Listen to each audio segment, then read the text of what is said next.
ജനാധിപത്യ സർക്കാർ എടുക്കുന്ന തീരുമാനങ്ങൾ ഇരുമ്പുലക്കയല്ലെന്ന് മന്ത്രി കെ ബി ഗണേഷ് കുമാർ. ശബരിമല യുവതീ പ്രവേശനത്തിൽ സർക്കാർ നിലപാടുമായി ബന്ധപ്പെട്ട ചോദ്യത്തിലായിരുന്നു പ്രതികരണം. NSSന്റെയും SNDPയുടെയും നിലപാടുകൾ മാനിക്കും. ശബരിമല വിഷയം മുൻ തെരഞ്ഞെടുപ്പുകളിൽ പ്രതിഫലിച്ചിട്ടില്ല എന്നും കെ ബി ഗണേഷ് കുമാർ പറഞ്ഞു. അതെ, ആക്ഷേപിക്കേണ്ട കാര്യമില്ല. ഇത് ഡെമോക്രസിയാണ്. ഈ ഡെമോക്രസിയിൽ ഒരു തീരുമാനം ഇരുമ്പുലക്കയല്ല. അപ്പോൾ ചില തീരുമാനങ്ങൾ ചില സമയത്ത് എടുക്കും. ആ സാഹചര്യം മാറി ജനങ്ങളുടെ വികാരങ്ങളെ മാനിച്ചുകൊണ്ട് ജനാധിപത്യ സർക്കാരുകൾ അതിൻ്റെ തീരുമാനങ്ങളിൽ മാറ്റം വരുത്തും. അല്ലാതെ ജനാധിപത്യ സർക്കാർ എടുക്കുന്ന ഒരു തീരുമാനം ഇത് ഏകാധിപതിയുടെ ഭരണമല്ലല്ലോ. അപ്പോൾ LDF ചർച്ച ചെയ്യും. അങ്ങനെ ചർച്ച ചെയ്തിട്ട് ജനവികാരം എന്താണെന്ന് മനസ്സിലാക്കി അതനുസരിച്ച് ജനങ്ങളുടെ താല്പര്യത്തിനനുസരിച്ച് ഭരിക്കാനാണ് ജനാധിപത്യം.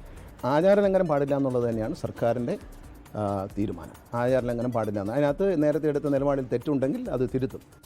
ലോകത്തെവിടെയായാലും ഏത് സമയത്തും 24 വാർത്തകളും ഓഗ്മെന്റഡ് റിയാലിറ്റി പാക്കേജുകളും എക്സ്പ്ലെയിനറുകളും വിശദമായി കാണാൻ ഞങ്ങളുടെ YouTube ചാനൽ നിങ്ങൾക്ക് സബ്സ്ക്രൈബ് ചെയ്യാം.